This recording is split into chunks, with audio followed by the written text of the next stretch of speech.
Japan is an island by the sea filled with volcanoes and it's beautiful.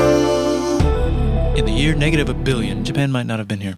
In the year -40,000, it was here, and you could walk to it, and some people walked to it. Then it got warmer, some icebergs melted, it became an island, and now there's lots of trees, because it's warmer. So now there's people on the island, they're basically sort of hanging out in between the mountains, eating nuts off trees, and using the latest technology, like stones and bowls. Ding dong, it's the outside world, and they have technology from the future, like really good metal and crazy rice farms. Now you can make a lot of rice really, really quickly. That means if you own the farm, you own a lot of food, which is something everybody needs to survive. So that makes you king. Rice farming and rice kingdoms spread across the land, all the way to here. The most important kingdoms were here, here, here, here, here, here, and here. But this one was the most important, ruled by a heavenly superperson, or emperor for short. Knock knock, get the door, it's religion. The new prince wants everyone to try this hot new religion from Biekt. Please try this religion, he said. No, said everybody. Try it, he said. No, said everybody again, quieter this time. And so the religion was put into place, and all the rules that came with it. Then the government was taken over by another clique, and they made some reforms, like making the government govern more, and making the government more like China's government, which is a government that governs more. Hi, China, they said. Hi, dipshit, said China. Can you call us something else other than dipshit, said Japan. Like what, said China. How about Sunrise Land, said Japan. And they stole China's alphabet and wrote a book about themselves. And then they made lots of poetry and art and another book about themselves. Then they stopped moving the capital every time the emperor died and kept it in one place for a while, right here. And they conquered the north finally. Get that squared away. A rich hipster named Kukai is bored with modern Buddhism, visits China, and learns a better version, which is more spiritual. Comes back, reinvents the alphabet, and causes art and literature to be great for a long time.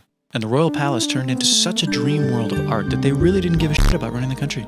So if you live outside the palace, how are you supposed to protect your shit from criminals? Hire a samurai. Everyone started hiring samurai.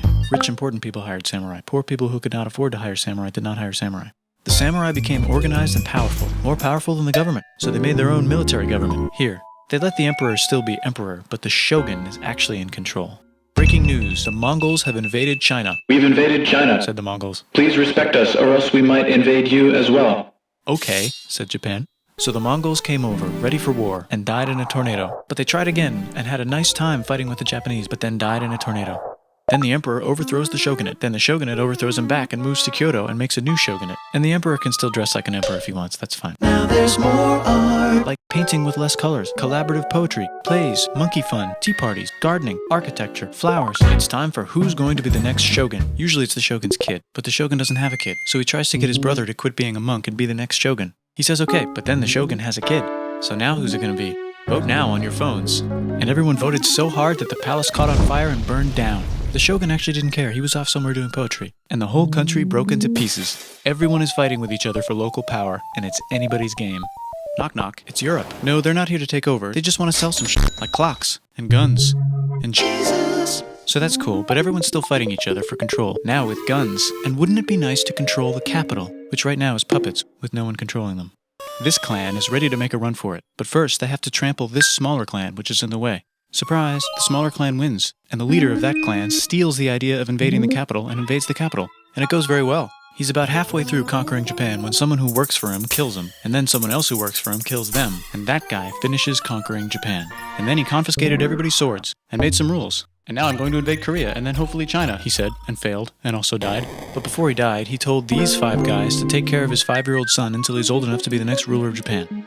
And the 5 guys said, yeah, right, it's not going to be this kid, it's going to be one of us, because we're grown-ups. And it's probably going to be this guy, who happens to be way more rich and powerful than the others. A lot of people support him, but a lot of people support not supporting him. They have a fight, and he wins, and starts a new government, right here. And he still lets the emperor dress like an emperor, and have very nice things. But don't get confused, this is the new government, and they are very strict. So strict they closed the country. No one can leave, and no one can come in. Except for the Dutch, if they want to buy and sell shit, but they have to do it right here. Now that the entire country was not at war with itself, the population increased a lot. Business increased, schools were built, roads were built, everyone learned to read, books were published, there was poetry, plays, times, puppet shows, and Dutch studies. People started to study European science from books they bought from the Dutch. We're talking geography, skeletons, physics, chemistry, astronomy, and maybe even electricity. Over time, the economic and cultural prosperity began to gradually slow down. Knock knock. It's the United States, with huge boats, with guns. Gunboats. Open the country. Stop having it be closed, said the United States. There's really nothing they could do, so they signed a contract that lets the United States, Britain, and Russia visit Japan anytime they want.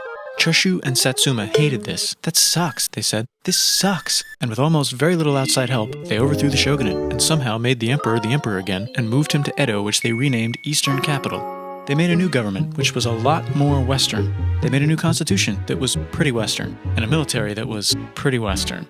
And do you know what else is Western? That's right, it's conquering stuff. So what can we conquer? Korea. They conquer Korea, taking it from its previous owner, China, and then go a little bit further. And Russia rushes in out of nowhere and says, "Stop, no, you can't take that. We were going to build a railroad through here to try to get some warm water." And Russia builds their railroad, supervised by a ton of soldiers. And then when the railroad was done, they downgraded to a ton. Did I say downgrade? I meant upgrade. And Japan says, "Can you maybe chill?" And Russia says, "How about maybe you chill?" Japan is kind of scared of Russia. You'll never guess who's also kind of scared of Russia. Great Britain. So Japan and Great Britain make an alliance together so they can be a little less scared of Russia. Feeling confident, Japan goes to war against Russia, just for a moment, and then they both get tired and stop. It's time for World War I. The world is about to have a war, because it's the 1900s and weapons are getting crazy, and all these empires are excited to try them out on each other. Meanwhile, Japan has been enjoying conquering stuff and wants more. And the next thing on their list is this part of China and lots of tiny islands. All that stuff belongs to Germany, which just had war declared on it by Britain because Britain was friends with Belgium, which was being trespassed by Germany in order to get to France to kick France's ass because France is friends with Russia, who was getting ready to kick Austria's ass because Austria was getting ready to kick Serbia's ass because someone from Serbia shot the leader of Austria's ass. Or actually shot him in the head. And Britain is currently friends with Japan, so you know what that means. Duh, Japan should take the islands. Which they wanted to do anyway, so they called Britain on the telly to sort of let them know. And then they did it. And they also helped Britain a little here and there with some errands and stuff. Now the war is over, and congratulations, Japan, you technically fought in the war, which means you get to sit at the negotiating table with the big dudes, where they decided who owns what. And yes, Japan gets to keep all that shit they stole from Germany. You also get to join the post-war mega alliance, the League of Nations, whose mission statement is to try not to take over the world. The Great Depression is bad, and Japan's economy is now crappy, but the military is doing just fine, and it invades Manchuria. In the League of Nations, it's like, "No, don't do that. If you're in the League of Nations, you're not supposed to take over the world." And Japan said, "How about I do anyway?" And Japan invaded more and more and more and more of China, and was planning to invade the entire East. You've got mail. It's from Germany, the new leader of Germany. He has a cool mustache, and he's trying to take over the world and needs friends. This also got forwarded to Italy. They all decided to be friends because they had so much in common. It's time for World War II. Germany is invading the neighbors. Then they invade the neighbors' neighbors. Then the neighbors' neighbors' neighbors, who happened to be Britain, said, "Holy shit." And the United States started helping Britain because they are good friends, and started not helping Japan because they're friends and our friends are not friends. Plus they're planning on invading the entire ocean. The United States is also working on a large, very huge bomb, bigger than any other bomb, ever, just in case. But they still haven't joined the war. War looks bad on TV, and the United States is really starting to care about their image. But then Japan spits on them in Hawaii and challenges them to war. And they say yes. And then Germany, as a symbol of friendship, declares war on the United States also. So the United States goes to war in Europe, and they help the gang chase Germany back into Germany. And they also start chasing Japan back into Japan. And they haven't used the bomb yet and are curious to see if it works, so they drop it on Japan. They actually drop 2.